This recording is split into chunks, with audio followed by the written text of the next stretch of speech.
Hello everybody, my name is AJ and welcome to the Skillbilly Syndicate channel.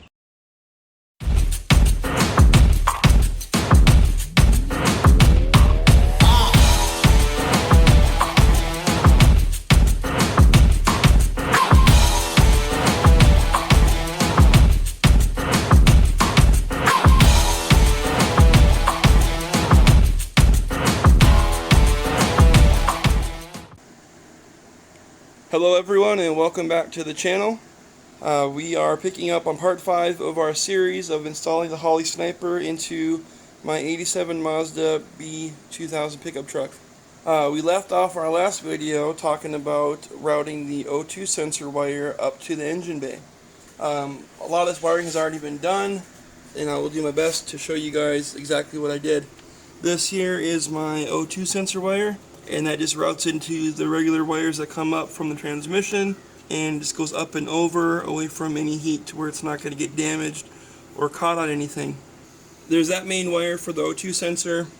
This is another one for a coolant temp sensor, which I have threaded onto here, and that just goes under the intake manifold and up to the sniper right there. Next is going to be the CAN bus connection. This goes to the 3.5-inch LCD touchscreen for all the diagnostics and programming and whatnot. There's only 2 more harnesses on here that you really need to worry about connecting, and one of them is optional. If you're running electric fans, you're going to use this harness here with this light blue wire on it.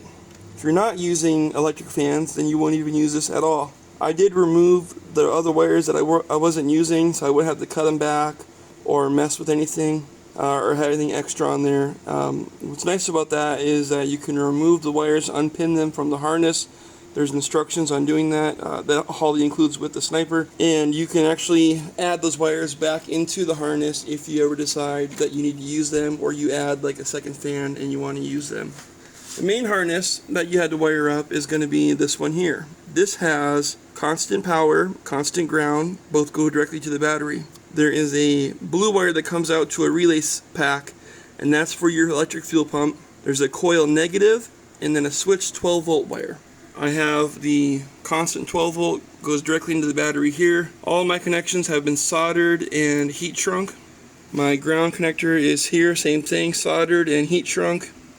I had a leftover 4-pin harness I wasn't using, and there's a red wire in here with a green tracer. If you're looking at the harness from this view, in the clip on top, it's going to be the bottom right. And the back of this is a red wire with a green line or a green tracer. This is a spade connection, soldered and heat shrunk, and this is the switch 12 volt. This comes on when you turn the key, and it also stays energized while you're cranking the engine over. So that's my switch 12 volt source. Again, my constant ground, constant 12 volts. This is the relay here for the fuel pump, and that blue wire comes out of this harness, goes into this relay pack, this inline fuse, and then it goes out to the fuel pump, and that's where this blue wire here is routed, if you can see that there.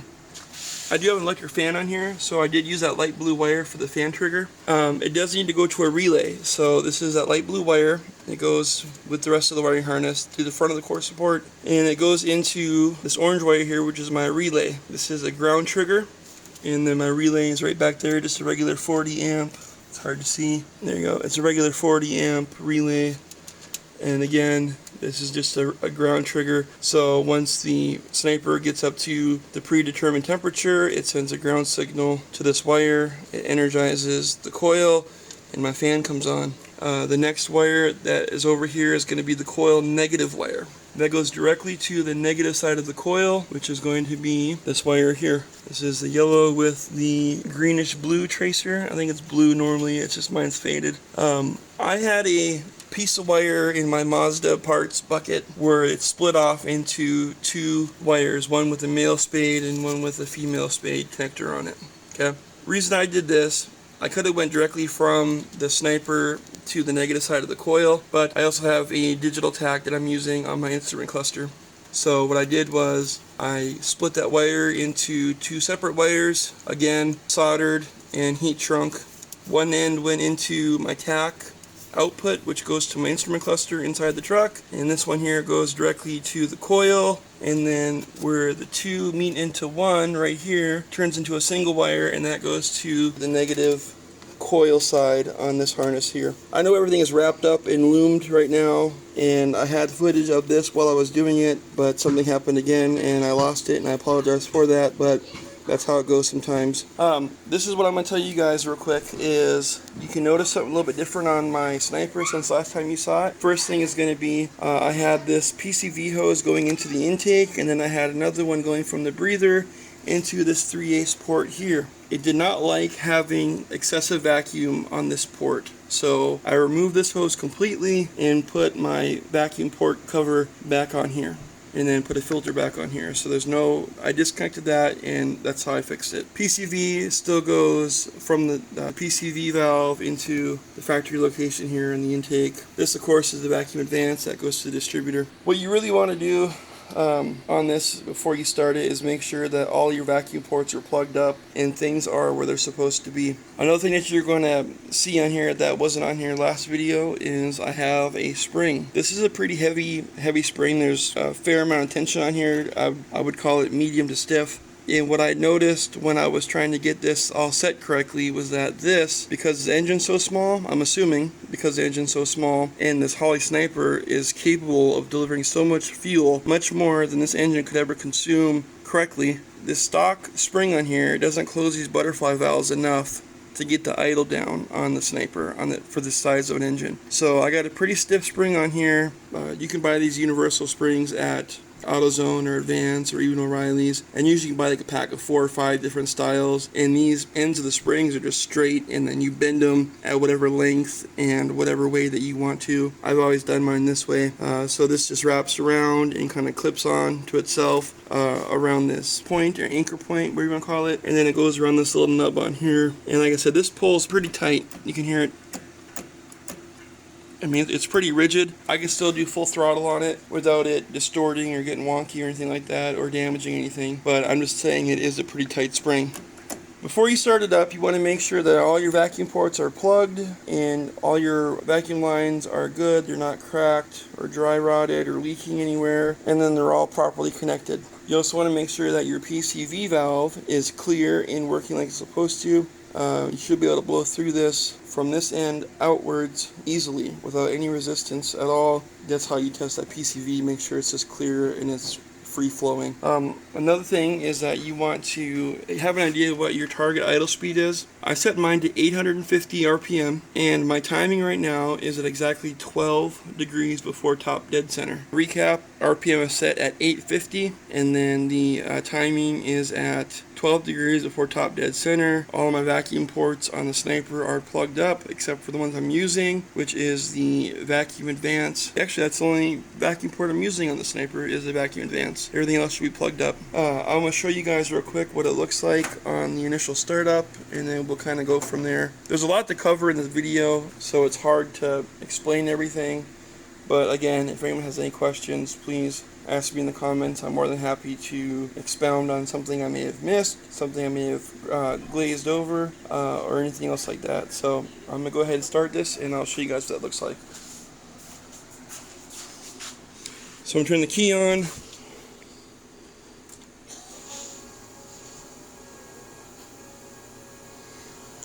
And you hear everything prime up. When you do the very first startup, the instructions tell you to do, the instructions say to hit monitor, monitors, and initial startup. And this is where you would do a sensor check. So your throttle position sensor should be at 0, mass airflow, I think that 99 is the default setting. Coolant temp was at 149. I was running this earlier, and I was trying to record a video of that, and it messed up. All my kids came out. IAC position doesn't really matter right now. And then of course battery voltage is at 12.9. So let's go ahead and start this up, and I'll show you guys what everything looks like here. Key is still in the forward position. I'm just gonna rock it forwards.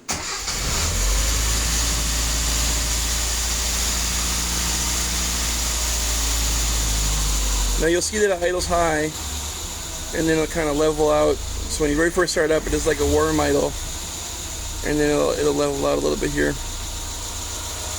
A big thing they tell you on the instructions on here is that they don't want you messing with the idle air control screw until the coolant temp on this is above 160 degrees. Once that's at 160 degrees, the sniper goes into a learning mode and is actually going to try to apply the settings that you put in it. So like the idle speed and the fan turn on and off is all going to be applied at 160 degrees or warmer. So they don't want you messing with the idle air control. It's kind of doing its own default thing right now, and then once it gets above 160 degrees, it'll try to plug in the parameters that we set up for it. So we're just gonna wait here real quick, and I can kind of show you guys here. I'll go back and go into monitor. Let's turn it back, multi-games, and go into vitals. Okay, so we're going to vitals real quick, and you can see where it says not learn. And that's because our coolant temp sensor isn't up to 160 degrees yet. And we'll just wait for it to come on. And then I believe that my fan will come on at 175 degrees, my electric fan will. And then if it ever dropped down below to 165 degrees, if I had my say it was like the fall or the winter time here in Minnesota, my fan would come on, say I'm idling at 175 degrees, and if I'm driving around and the cold air ever got my engine temp down to 165 or cooler, my fan would actually shut off. Okay, so now we are at 162 degrees Fahrenheit, and the learn status has gone into learning, and now it's trying to apply that 850 RPM parameter that I plugged into it earlier.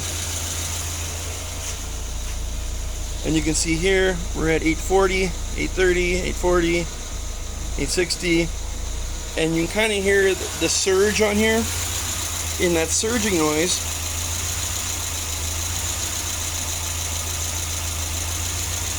that you're hearing is the idle air control valve working. Now, the instructions say that they want this position to be between 2 and 10%. So I've been aiming for between 3 and 5, and you can see that mine is right around there. When you very first set this, like I said, it's really important, at least in my experience, to make sure you got a heavy spring on this pulling this back. Otherwise, you're never going to get this idle speed down low enough. Okay. If it's getting too low and it's stalling out, you can screw this idle air control screw in, and that'll give it more fuel, and you can screw it out, and that'll give it less fuel. And there's a sweet spot in here to get that idle air control between 2 and 10%. It doesn't need to be there all the time. It can go 0, 3, 0, 4, 2, 4, whatever, and you go back and forth or up and down, and that's perfectly fine. But you don't want it just setting at 0 100% of the time, and you also don't want it at like 12 or 10 100% of the time. Okay, so you guys just heard my fans kick on, or my fan kick on, and you can see I'm at 176 degrees. So at 175, like I said, my fan comes on. Back to this idle air control. Another thing I think that Holley probably could have done a better job explaining in the instructions is that, so if you add more fuel to this to get your idle speed up, say it keeps stalling and you need to get your idle speed up higher to where it'll run continuously, when you thread this in, that could change your throttle position sensor to like 1% or 2%. What Holley doesn't mention is that when you cycle your ignition off and then back on, your throttle position sensor closes, or your throttle position sensor resets itself. So if I had this thing set at 50% throttle and I turn the ignition off and turn it back on, when I turn it back on, that's going to be the 0 point for it, even though it's at 50% on here.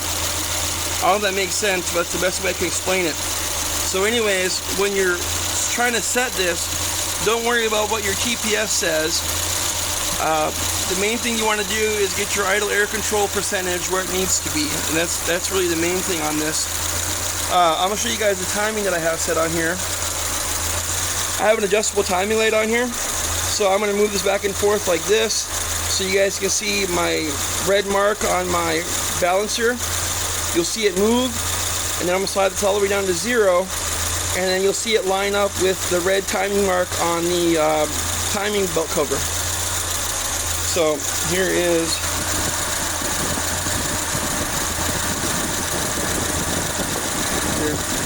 trying this one hand, it's hard. Okay. So if you guys can see that or not, and I'll move my, okay, you see that red line moving there? That's me moving my dial on my timing light, and I can run it all the way to 0, and you'll see it lines up right there with the mark on the timing cover. Another way to check your timing, if you have an adjustable timing light, is if you know that you set your timing to 12 degrees, you can set your timing light to 12 degrees.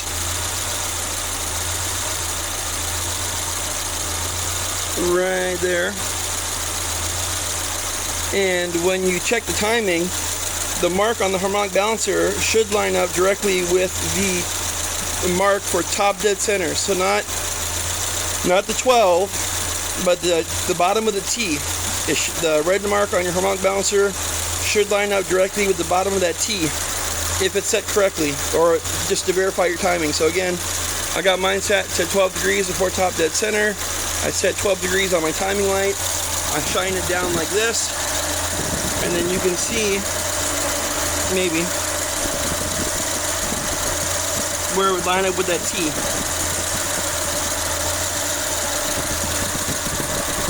And mine is just a little bit, actually.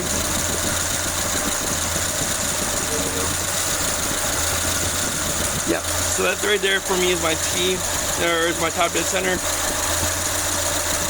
lined up, and that's my mark on here.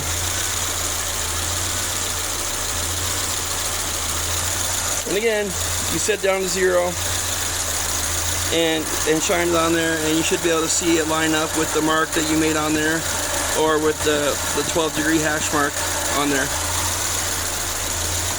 Again, you hear the surging noise on here. I don't know, I'm not a master mechanic or anything, but I would probably say that this is kind of annoying, that surging noise, but I'd also say it's probably the best it's going to get with having a massive fuel delivery system on such a small engine. It's going to surge a little bit, and that's the Sniper ECU doing its job. That's idle air control shooting air into the fuel mixture system. That's kind of the price you got to pay, I guess, for fuel injection on these trucks. I don't think that it would be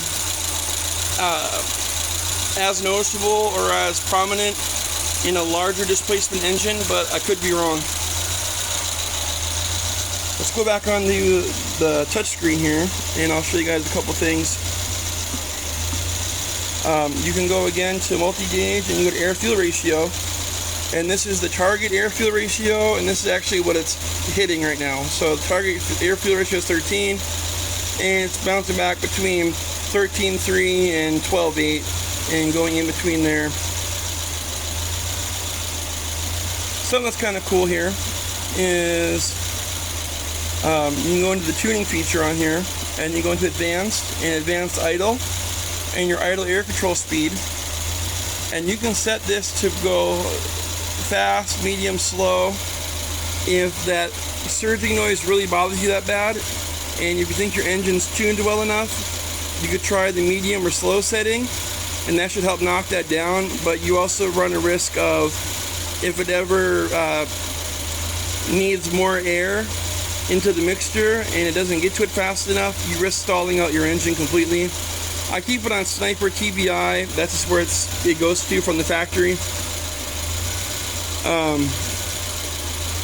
If you change it, it says you have to cycle the ignition on and off, but I never changed it. So, well, let me just change it, and I'll let you guys can hear what the fast sounds like. So this is fast idle air control speed.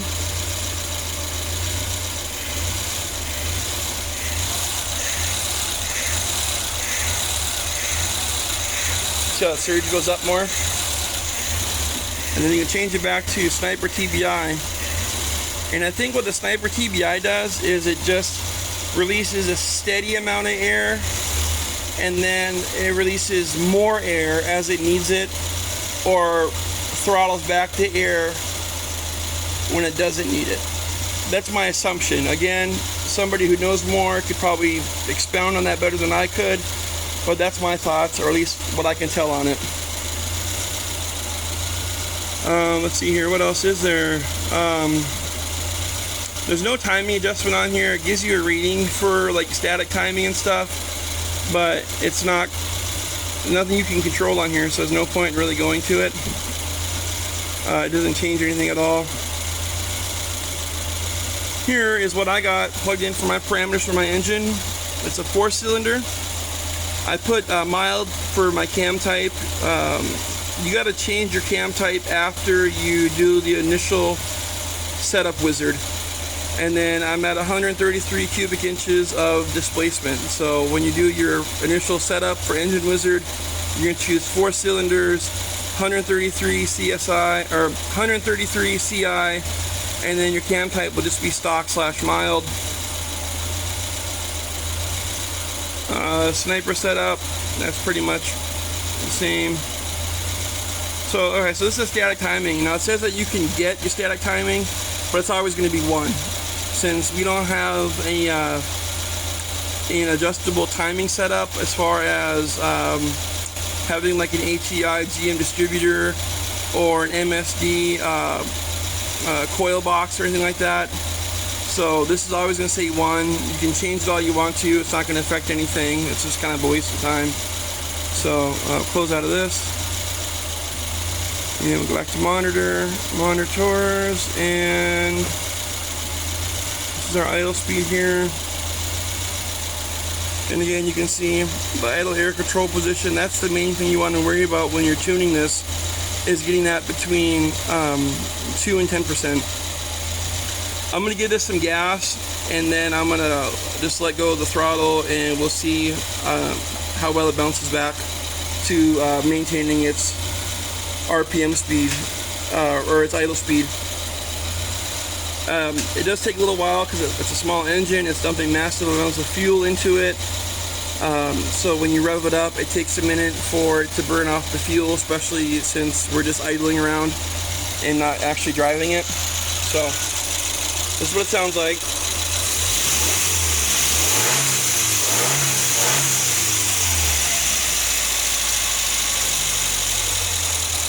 And you can see, there it goes. And I have noticed that the tack on the handheld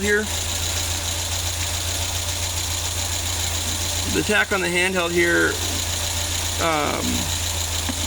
updates really quickly, and sometimes it makes it look like it's bouncing around all over the place.